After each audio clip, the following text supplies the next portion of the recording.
நண்பர்களுக்கு வணக்கம். திமுக கூட்டணியிலிருந்து வெளியேறும் 4 முக்கிய கட்சிகள் என்ற தலைப்பில் இந்த காணொளியை நாம் காண்கிறோம்.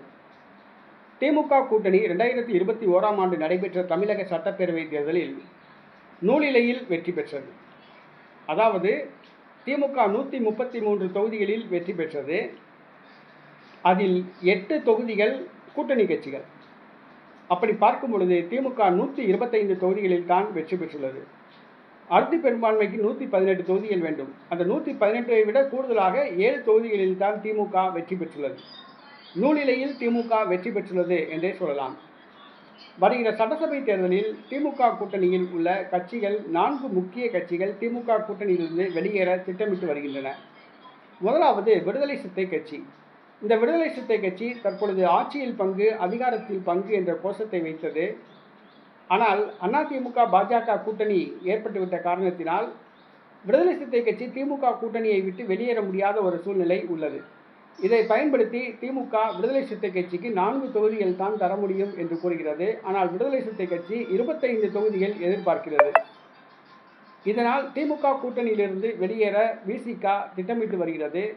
தமிழக வெற்றி கழகமோ ஆட்சியில் பங்கு, அதிகாரத்தில் பங்கு என்ற கோஷத்தை முன்வைத்த காரணத்தினால் தமிழக வெற்றி கழகத்திடம் விடுதலை சிறுத்தைகள் கட்சி ரகசிய பேச்சுவார்த்தை நடத்தி வருகிறது.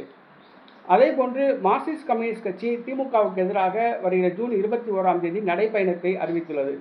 சமீப காலமாக திமுக அரசின் மக்கள் விரோத போக்கை கண்டித்து மார்க்சிஸ்ட் கம்யூனிஸ்ட் கட்சி தலைவர்கள் குரல் கொடுத்து வருகிறார்கள்.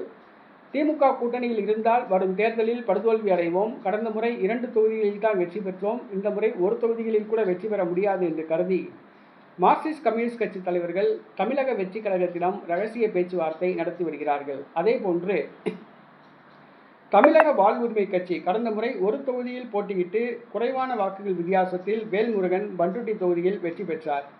இந்த முறை திமுக கூட்டணியில் இருந்தால் வெற்றி பெற முடியாது என்று கருதி அதே நேரத்தில் திமுகவும் வேல்முருகனுக்கு 1 தொகுதி வழங்க முடியாது என்று கூறிவிட்டதாக கூறப்படுகிறது. ஆக தமிழக வாழ்வுரிமை கட்சியும் தமிழக வெற்றி கழகத்துடன் பேச்சுவார்த்தை நடத்துகிறது.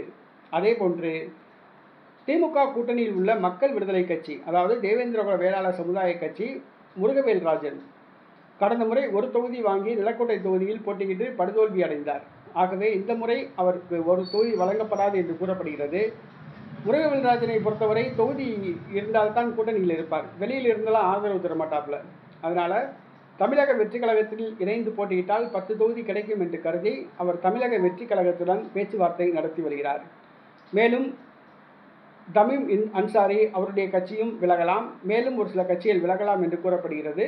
ஆனால் இந்த 4 முக்கிய கட்சிகள் விடுதலை சிறுத்தை கட்சி, மார்க்சிஸ்ட் கம்யூனிஸ்ட் கட்சி, தமிழக வாழ்வுரிமை கட்சி, மக்கள் விடுதலை கட்சி ஆகிய 4 முக்கிய கட்சிகள் திமுக கூட்டணியிலிருந்து வெளியேறலாம். இது திமுக கூட்டணிக்கு ஒரு மிகப்பெரிய ஒரு பின்னடைவாக கருதப்படுகிறது. ஏனென்று சொன்னால் அதிமுக பாஜக கூட்டணி மெகா கூட்டணியாக அமைந்துள்ளது. அதிமுக, பாஜக, தேமுதிக, பாட்டாளி மக்கள் கட்சி, புதிய தமிழகம், தமிழக மக்கள் முன்னேற்ற கழகம், தமிழ் மாநில காங்கிரஸ், இன்னும் பல கட்சிகள் அதிமுக கூட்டணியில் இணைய உள்ளன. அப்பொழுது அதிமுக மெகா கூட்டணியாக மாறும். திமுக கூட்டணி ஒரு பின்னடைவை சந்திக்கும். கண்டிப்பாக வருகிற சட்டசபை தேர்தலில் திமுக ஒரு மிகப்பெரிய தோல்வியை அடையும் என்று எதிர்பார்க்கப்படுகிறது.